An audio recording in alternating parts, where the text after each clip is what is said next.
안녕하세요. 목마른 사슴입니다. 사사기 15장은 밀 거둘 때라는 장엄한 배경으로 시작됩니다. 성경에서 추수는 주인이 밭에 나타나 그 소유권을 확인하고 결실을 거두는 때입니다. 삼손은 머리 대신 하나님의 몸인 나실인이라는 점을 인식해야 합니다. 삼손이 화목의 예물인 염소 새끼를 들고 아내를 찾아간 것은 하나님이 자신의 신부를 찾아와 그 열매의 소유권을 확인하려 하신 것, 거룩한 방문이었습니다. 하지만 세상은 주인의 권리를 부정하고 아내를 가로챘습니다. 오늘 우리는 누가 이 밭의 진짜 주인인지, 그리고 왜 하나님께서 그들의 턱을 깨뜨리셔야 했는지 그 비밀을 살펴보고자 합니다. 사사기 15장 1절, 4에서 5절, 16절.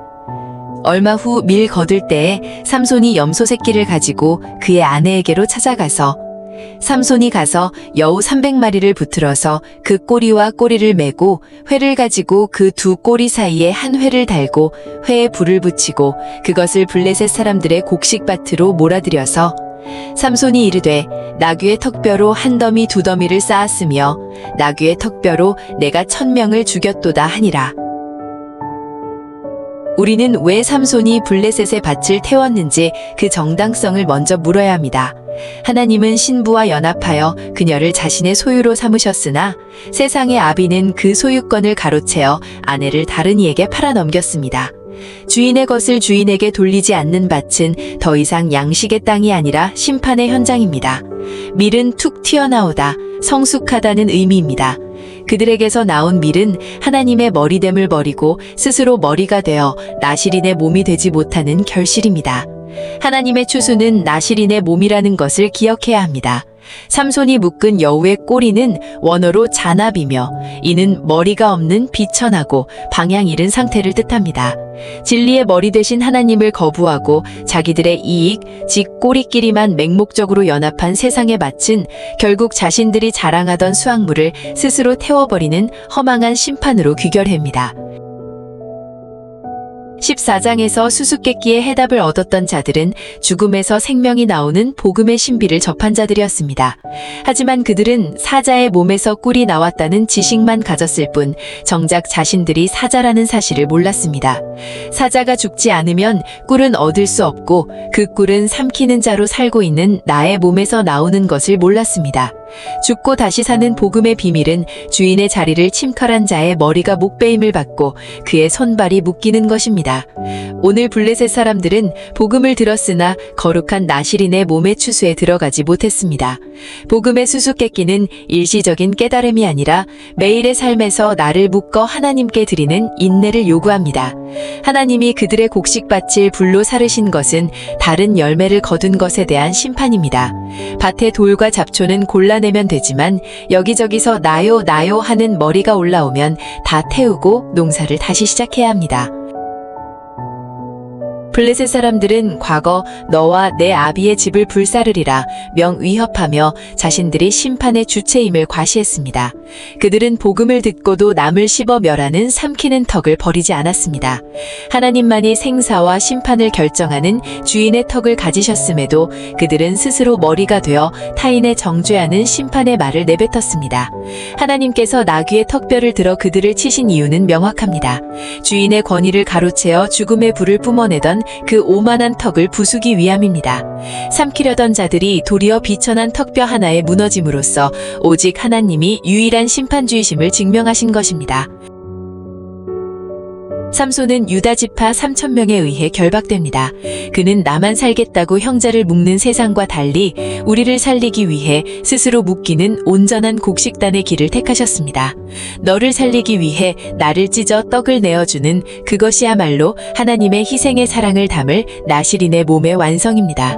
삼손은 나귀의 턱뼈로 1000명을 죽인 후 손에 든 턱뼈, 즉 심판의 권한을 내던지고 할례받지 않은 자의 손에 빠지지 않게 해달라고 부르짖습니다. 하나님 앞에 남편이 된 블레셋처럼 되지 않기를 간구하는 아내의 엎드림입니다. 하나님은 심판의 도구였던 턱뼈의 자리를 터뜨려 생명수를 주십니다. 스스로 주인이 되려던 모든 턱을 치고 난 뒤에야 부르짖는 자의 몸에 부활의 생수가 흐르기 시작합니다. 오늘 당신은 스스로 머리가 되어 누군가를 묶고 태우는 삼키는 턱으로 살고 계신가요?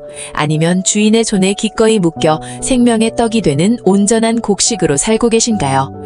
나의 얄팍한 의와 심판의 턱뼈를 내던지는 라맛 레히, 즉 턱뼈의 언덕을 통과하십시오. 그때 비로소 당신의 메마른 삶 한복판에 엔학골에, 즉 부르짖는 자의 샘터가 열릴 것입니다.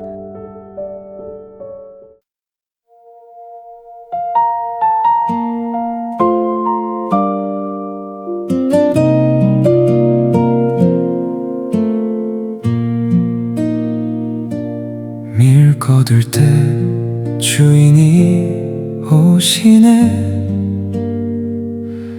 나실이 내 몸을 입고 소유권을 확인하러 염소 새끼 한 마리 화목의 손길 내미나 세상은 주인의 신부를 가로채 숨겼네.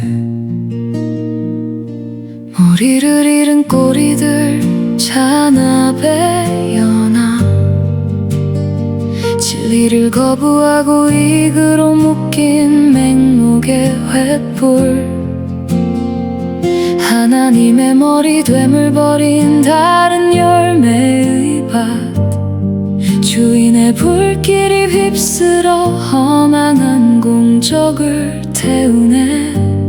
나요 솟아오른 교만의 머리들을 베어버리네. 나 귀에 턱뼈로 한 더미 두 더미를 쌓네. 삼키는 자의 턱을 깨뜨리는 하나님의 심판. 내가 머리 되어 뱉었던 죽음의 말들을 폐기하고 주인만이 홀로 서시는 라말레히 턱뼈의 언덕. 오 기묘한 주권이여 오직 주만이 왕이시라. 나만 살고자 형제를 묶는 3,000명의 배반 그 줄을 끊고 스스로 묶인 온전한 곡식단 삶속 너를 살리려 나를 찢어 생명의 떡을 내어주네. 나실이 내 몸 희생의 사랑으로 완성되나니 사망의 줄은 불탄 삶처럼 끊어지네. 턱뼈를 내던지고 부르짖는 아내의 마음으로 나를 할례 없는 자의 손에 빠지게 마소서. 심판의 도구였던 턱뼈의 자리 마크테시 뽑힌 이빨 구멍에서 생명수가 터져 나오네. 꼴에 부르짖는 자의 샘 삼키는 턱을 버린 자에게 흐르는 부활의 강물.